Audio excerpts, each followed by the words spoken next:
Hello world, my name is Austin. Let's talk about being transgender and Christian. So I know in the last video I said that we would be talking about biblical gender roles for the next couple of weeks, but I'll be honest with you, I've been sick with a cold and a toothache all week, and I haven't had as much time to devote to the research on this subject as I'd like to. So we're going to put that off a little bit, and instead this week we're going to talk about Deuteronomy chapter 22 verse 5.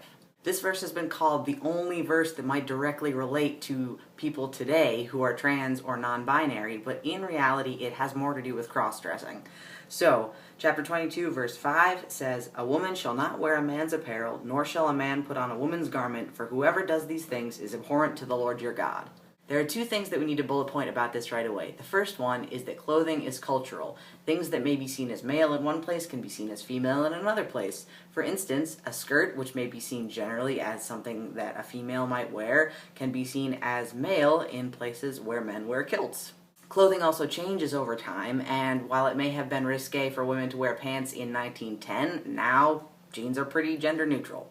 Once we've established that clothing is cultural, we have to take a closer look at the wording of this verse. When it says men shall not wear women's clothing and women shall not wear men's clothing, is it talking about sex or gender? If your gender is male but your sex is female, which clothes do you wear? And if you're non-binary, do you wear any clothes at all? Okay, so I kid a little bit, but it would be just as easy to read this verse as saying that we are required to wear the clothes that match our gender as it would be to read it saying we're required to wear the clothes that match our sex. Here's another good question to ponder. Why was this verse written in the first place? Scholars tend to think that this verse was given to ancient Israel for one of three reasons. A, perhaps other societies at the time had cross-dressing as part of ritual cultic worship of other gods. B, maybe ancient Israel thought cross-dressing was blurring boundaries that needed to be kept separate, like different food groups are kept separate and different crops are kept separate. Or C, maybe they thought that cross-dressing was dangerous to the purity codes and to social order. If this rule was written because cross-dressing was related to the cultic practices of other cultures, we can pretty much scratch this verse as being relatable to us today. Within Christianity, there is no relation between wearing clothes you find on the right or left side of H&M with cultic practices or idol worship. Most churches today are just happy that you're there, whether you're wearing pants or a dress. We can also discount this verse if it was related to the separation that ancient Israelites practiced, because we don't do things like separating our meat and our dairy, or our cotton and our polyester. If this rule was written because of the purity codes that ancient Israel practiced, then that also doesn't really apply to us. If women in ancient Israel dressed up as men when they were menstruating and walked around an army camp, they could theoretically have polluted the rest of the army and could have caused them to lose. It was a big deal in ancient times. Today, though, women serve in the military in many countries in the world, and we don't really worry too much about whether they're going to touch the wrong thing at the wrong time of the month. If this rule was written because ancient Israelites were worried about safety in gendered spaces, however, that's an argument that's still being made today.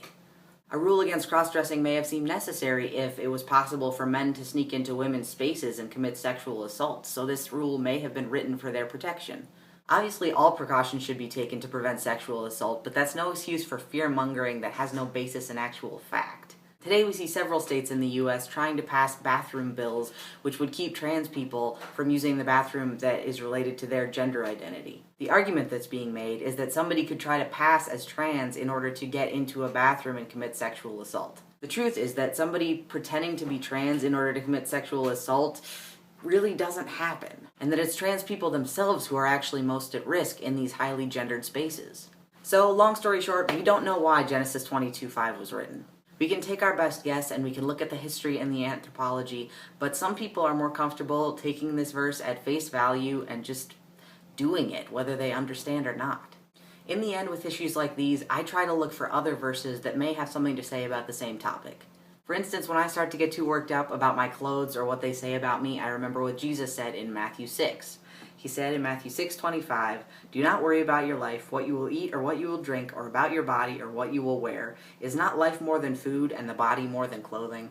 True enough, and no matter what we wear, it's what we do and say and how we love that matters. Hope you guys enjoyed this video, and I will see you back here next week. We'll try to jump right back into gender roles. Have a good week, guys. Peace.